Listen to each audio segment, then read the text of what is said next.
Feeling a little too productive? Slow down. Watch some cooking videos. Throw away all your pants with zippers. Today's episode of Trial by Fire Baking is brought to you by our sponsor, carbs. This pandemic isn't going anywhere, so you might as well eat a bunch of baked goods.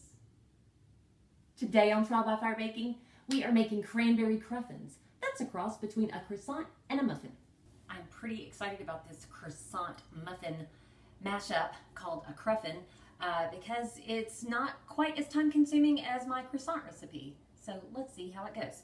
I'm going to add to the mixer 150 grams of bread flour and 150 grams of all-purpose flour.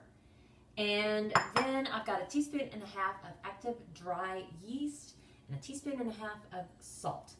And we'll just mix this to combine really quick just to make sure it's all mixed up. Next up, I've got a cup and a half of lukewarm water. I'm not going to add it all. I'm just going to wait and see if we need the whole amount. So we'll just start with a little and mix on low for about 3 minutes. I did end up using all of that water. And don't worry if it looks a little shaggy and stiff like that. It will smooth out more when we add the butter, which happens next. I've got half a stick of softened butter that I've just cut into these little cubes, and we'll just add this in and mix on low speed for about 5 minutes. Once the butter is combined, we've got this good little dough ball going here, and I'm going to bump the mixer speed up to medium and go for another 10 minutes. We want a super smooth, elastic dough. After 10 minutes, we've got this very smooth, shiny, stretchy dough, and I'm just going to cover it with plastic wrap and let it rest for 45 minutes. You can fill these cruffins with plain butter, but I like any opportunity to add a little flavor, so I'm making a cranberry compound butter. I've minced some fresh cranberries just really fine, and I'm going to add that to a bowl with a stick of softened butter, and we'll grate some orange peel right in there, just zest it right into the bowl. And then I'm going to add about a 1/4 cup of powdered sugar. I don't want to make it too sweet, so just do this to taste. And then we'll just combine these ingredients really well and set it aside. This recipe is a great excuse to break out that pasta machine you haven't used since 1990 something. Once the dough has rested for about 45 minutes, we're just going to cut it into quarters. We're just working with one piece at a time, so while I'm working with one piece, I've got the other 3 just wrapped in plastic set aside here. Now is where the fun begins. We're just going to flatten this piece out. Make sure your dough is floured really well so it doesn't stick to the rollers. And we're just going to feed it through on the largest setting.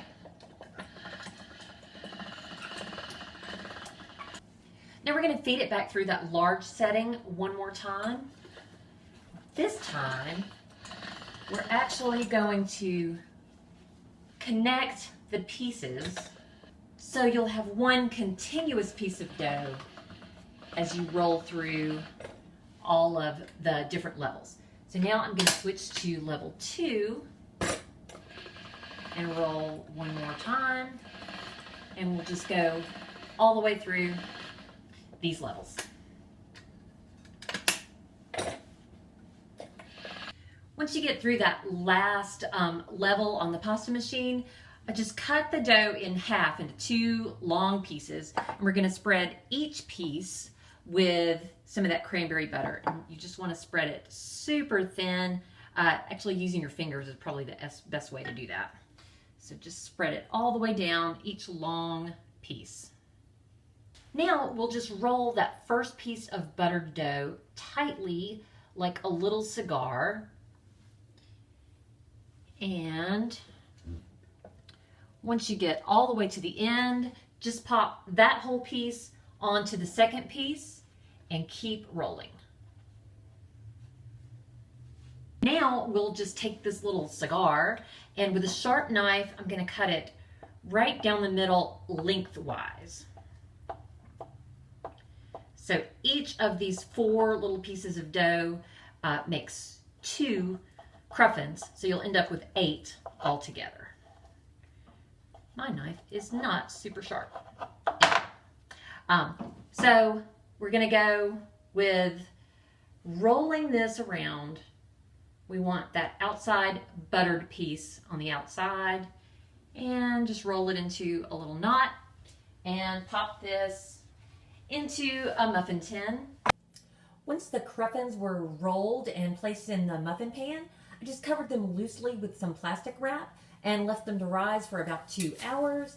And look, we have fluffy cruffins. They have pretty much doubled in size. And now I'm going into a 400-degree oven for 25 minutes. Look at those beauties. After the muffins came out of the oven, I just left them on a wire rack to cool for a few minutes. And now I'm just going to top them with a little powdered sugar. Look at all of those flaky layers. Not only is this cruffin recipe a great excuse to use your pasta machine, it's a great excuse to get more carbs in your diet. This has been another Trial by Fire. I'll see you next time.